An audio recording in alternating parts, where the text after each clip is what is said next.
Hi everybody, this is Sruthakeerthi from Max Division. I have already posted on CRD and RBD. Now let us discuss about LSD, that is Latin square design. Here we are going to form the ANOVA table for the Latin square design and compare the means using critical difference values. Now this is the statistical model for the Latin square design. I am going to consider the 5 treatments A, B, C, D, E. There is a misprint, I am sorry. Yeah, I am going to consider the 5 treatments A, B, C, D, E. Since I am taking the 5 treatments, I need to consider 5 rows and 5 columns. I have to arrange the treatments in a row and column in such a way that there should be no repetition of treatment as row wise and column wise. These are all the possible Latin square models which I provided here. There are no repetition of treatments in the row wise and column wise. Now let us see the procedure for the Latin square design. As usual, we have to evaluate correction factor. Correction factor is grand total the whole square divided by treatment the whole square. Treatment the whole square gives you the number of observations. Next, evaluate total sum of squares. Total sum of squares is nothing but summation of each observation the whole square minus correction factor. Next, row sum of squares. Row sum of squares is summation of each row total the whole square divided by the number of the treatments minus correction factor. Next, column sum of squares, that is summation of each column total the whole square divided by number of treatments minus correction factor. The next, I have to evaluate sum of the squares due to the treatments, which is equal to summation of each treatment total the whole square divided by number of treatments minus correction factor. Finally, evaluate error sum of squares, which is equal to total sum of squares minus sum of the squares due to the rows minus sum of the squares due to the columns minus sum of the squares due to the treatments. Since it is LSD, I am considering 3 factors. The 3 factors are rows, columns and treatments, and comparing all the 3 factors with the factor error.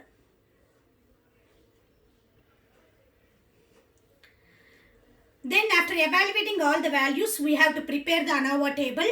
The ANOVA table consists of 5 columns. The first is source of variation. Next is degrees of freedom. Next column sum of squares. Next column mean sum of squares. Final column F ratio. We are considering 3 factors, that is rows, columns, treatment, and then we are going to compare row, column and treatment with the error. The degrees of freedom for the row is nothing but number of rows minus 1. Here number of rows is equal to number of columns is equal to number of treatments. That's why everywhere we are taking number of treatment minus 1. Columns is equal to number of columns minus 1, that is T minus 1. Degrees of freedom for the treatment is number of treatments minus 1, that is T minus 1. Then for the error, the degrees of freedom is T minus 1 into T minus 2. Then we have to fill the sum of the squares due to the rows, columns, treatments and error. And then evaluate mean sum of squares with the respective factors. Mean sum of squares is nothing but sum of the squares of the factor divided by the respective degrees of freedom. Then evaluate the F ratio. Here we need to consider the F ratio for the 3 factors. One is due to the rows, one is the other, next one is due to the columns, last is due to the treatment. I am going to compare rows with the error, column with the error, and then finally treatment with the error. So F ratio is equal to mean sum of squares of rows divided by mean sum of squares with respect to error. Then the next F ratio is I am going to compare column with the error, that is mean sum of squares of the column divided by mean sum of squares of the error. Finally, I am going to evaluate the final F ratio, that is comparing the treatment with the error, that is mean sum of squares of the treatment divided by mean sum of the square of the error. In this, always here I am considering mean sum of square of the column mean sum of the square of row and mean sum of the square of treatment is always greater than mean sum of square of error.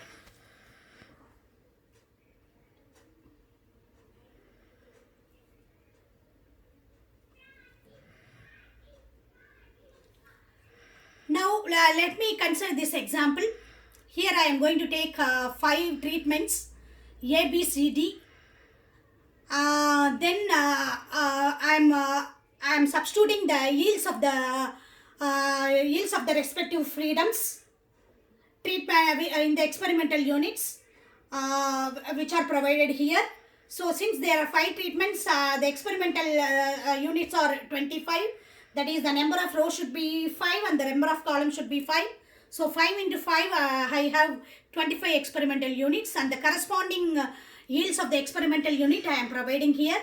So calculate all the row totals and all the column totals. The row totals are 77, 78, again 78, 82, 78 respectively.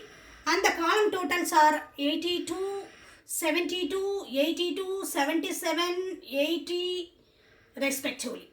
Then the grand total is sum of the row total or sum of the column total, which is equal to 393. Now we have to evaluate the correction factor. Correction factor is grand total the whole square divided by treatment the whole square. So 393 the whole square divided by 25. Answer is 6177.93. Next we have to evaluate total sum of squares, which is equal to each observation the whole square minus correction factor. That is 6661 minus 6177.96, which is equal to 483.04. The next I have to evaluate sum of squares due to the rows. We are equal to summation of each row total the whole square divided by number of rows minus correction factor. Each row, we know the row total of first row is 77 square plus etc. up to the last row total is 78 square, the whole divided by 5 minus correction factor is 6177.96, and the answer is 3.04. Similar way, we are evaluating sum of square due to column. That is C1 square plus C2 square. We have 5 columns plus etc. up to C5 square divided by number of columns in our given problem is 5 minus correction factor. We know the first column total is 82 square plus etc. The last column is 80 square. The whole divided by 5 minus correction factor is 6177.96. Answer is 14.24.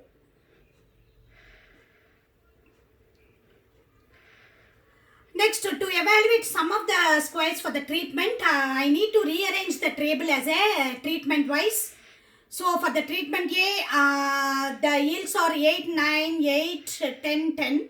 And for the treatment B, 15, 13, 12, 15, 13. For the treatment C, D, E, which are shown here. Next, evaluate total of each treatment. First treatment total is 45, second treatment total is 68. For the third treatment total is 88.